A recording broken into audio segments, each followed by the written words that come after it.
ভাগ করে ফেলবেন। আপনার ভাগের মধ্যে পড়েছে আপনার একটা ভাগ আপনি গরিব মিসকিনদেরকে দেওয়ার চিন্তা ভাবনা করবেন। কেন? যাতে এলাকায় যারা কুরবানি করে নাই তারা যাতে মাহরুম না হয়। বাংলাদেশের প্রায় 90 ভাগ ইমাম মুয়াজ্জিন কুরবানি করতে পারেন। কিভাবে করবে? সে সারাদিন মসজিদে চাকরি নিয়ে ব্যস্ত, সারা বছর সে মসজিদে চাকরি করে, তার একটা বিজনেস নাই, তার একটা ব্যবসা নাই। সে কারণে ইমাম মুয়াজ্জিনদেরকে দেখবেন, আপনারা খোঁজ নিয়েছেন, অনেকেই নেন নাই। আপনারা সবাই ওনার পিছনে নামাজ পড়েন, ইমামদের পিছনে নামাজ পড়েন, কিন্তু কেউ জিজ্ঞাসা করেন হুজুর ওনার কুরবানি দিতে লেখুন না। এটা জিজ্ঞাসা করা জরুরি।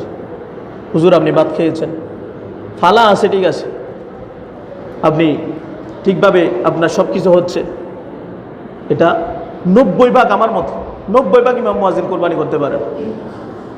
আপনারা সেদিক দিয়ে ইমাম মুয়াজ্জিনদেরকে দেখবেন।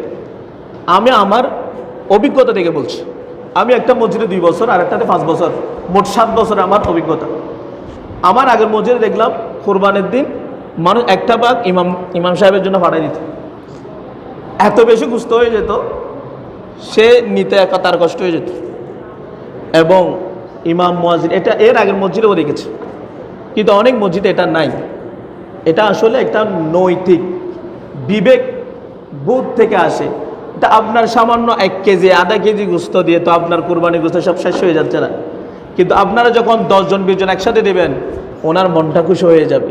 কিন্তু ইমাম মুয়াজ্জিনরা কখনো আপনার থেকে চাইবে না ওনার 1 কেজি গোস্ত দিও, আর আপনার থেকে যদি চায় আপনি না দিয়ে পারবেন না। কেন? অবুক ইমাম সাহেব জীবনে তার কিছু ন চায়। আবার অনেকে আছে দিতে বললে 500 কেজি দিবে, যেরকম আছে তারা 73 গ্রহণ না খাইব এরকম।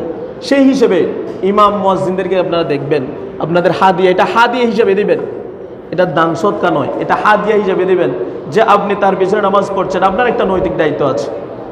এবং পাশাপাশি ইমাম মুয়াজ্জিন